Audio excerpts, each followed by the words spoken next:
Okay, I'm Tito Bogran, and this is Brendan Turpin, and we are going to talk about our opinion over the ending of the story. What did you think about the ending, Brendan? Okay. What would you compare like the ending of the story, D503 just like giving up and just going back to the old me, as he used to call himself? What do you compare it to? I think the ending kind of compares to how a democracy is run today. You know, in our nation, you know, we supposedly live in a free nation, and we're in control. But you know, when it comes to elections and everything, you know, really the popular opinion doesn't even matter. It's all based off the electoral college. So I think it's kind of a lie that we live in, but they trick us to believe that we're free. You know, so we don't rebel against the government like what happened in this book. You know, and I think it's kind of interesting how they compared entropy and energy and how it cycles together. You know, you can't have one without the other. You know, if you're living in this perfect world, eventually there's going to be rebellion, and it's going to start over from scratch.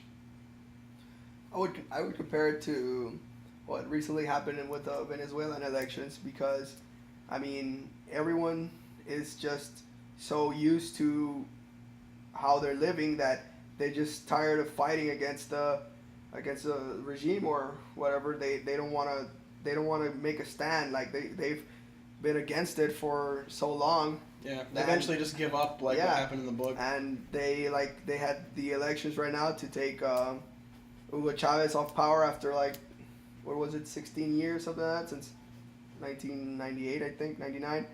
And I mean, he won again for 6 more years. Yeah, just like the benefactor here, and whenever they try to rebel, you know, go against and vote against the benefactor, they just covered it up and acted like the ciphers that, you know, voted against him were insane, criminals. Think of energy as like heat, and when there's heat involved, the particles are just going insane. And then, you know, in cold, which is like obviously the opposite of heat, the particles are calm and collected like entropy. How does that relate to the book? Because, well, they talk about, you know, the entropy and energy and how, like, you know, everything's so sound, safe and secure, everything's very orderly, nothing's out of place, they all follow a specific schedule and everything. Then the rebellion comes in, and energy is coming back into play, because they talk about, like we talked about in class, like how they cycle back and forth, that everything, you know, goes insane, and then eventually, once energy runs out, they can't, you know, take over the integral. You know, they do the operation, everything goes back to entropy, calm.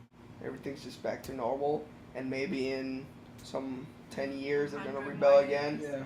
And hopefully they gain their freedom. What do you think about the statement Zamyatin, or the claims Zamyatin makes in the book about the relation of crime and freedom and happiness? Well, he says that in order for people to be happy, you have to eliminate crime. And in order to eliminate crime, you have to eliminate freedom. So, in order to be happy, you have to take the freedom from the people. Right, and that kind of makes sense what he said in the book about, you know, the happiness is an equation where the numerator is bliss and the denominator is envy. And so envy has to do with, you know, crime and stuff. That's the reason crime takes, you know, place is because of jealousy and stuff like that. And he made, like, thinking of it from the mathematical standpoint, you know, the limit as envy approaches 0, you know, happiness approaches infinity. What do you think about his comments about the square root of -1? That's actually a really good point. You know, he can't, you know, comprehend the thought of any irrationality because he lives in such a rational government, and that's, you know, and that's what he kind of thinks about when he has that thing going in the back of his head where he's, you know, thinks he's different. He thinks, you know, something's out of order in his head, and he doesn't understand that, you know, the imperfections in our world, you know, that's how people live. You know, we learn from our mistakes, and yeah, but in his world, he's never seen an imperfection. Everything's right, and that's going back to the entropy and energy. You know, it's cycling together. You know, for every, you know, and that's, you know, thinking of it from a scientific standpoint, Newton's third law. You know, for every action there is an equal and opposite reaction.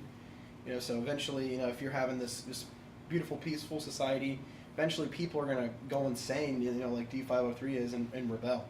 And what do you think is going to happen to D503 and his society, his way of life?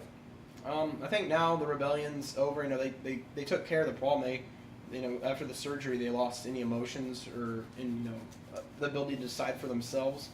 So I mean, I think they're gonna live nice and quaint for a while, but eventually, as entropy and energy thing, it's gonna, eventually they're gonna, Have another problem.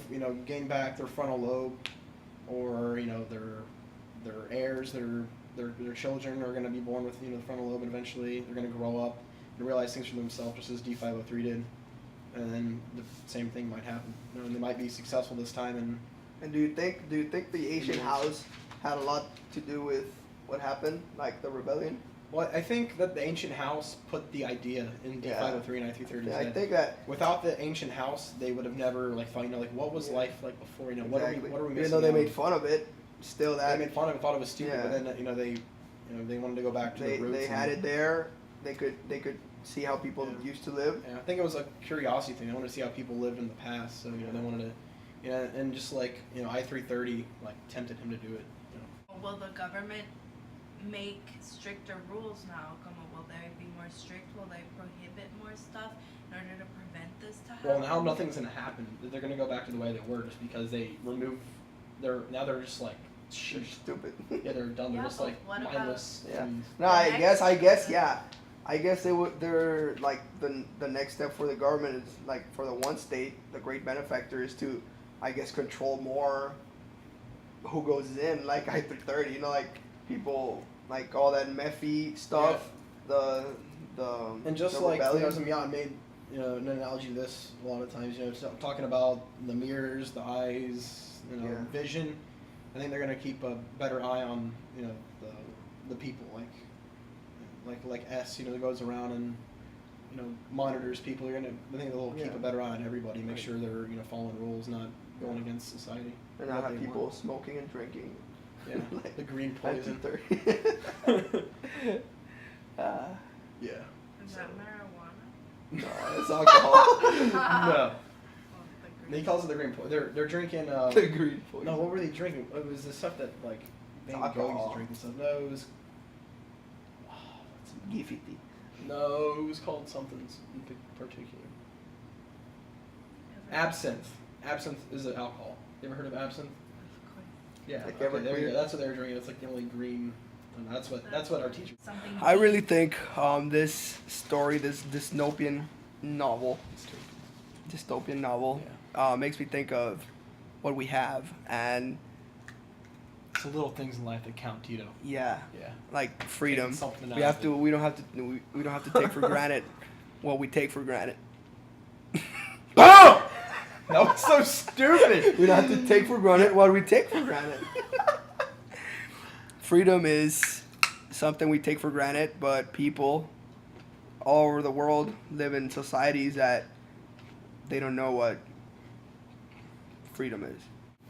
I come from a country where a couple years ago, our freedom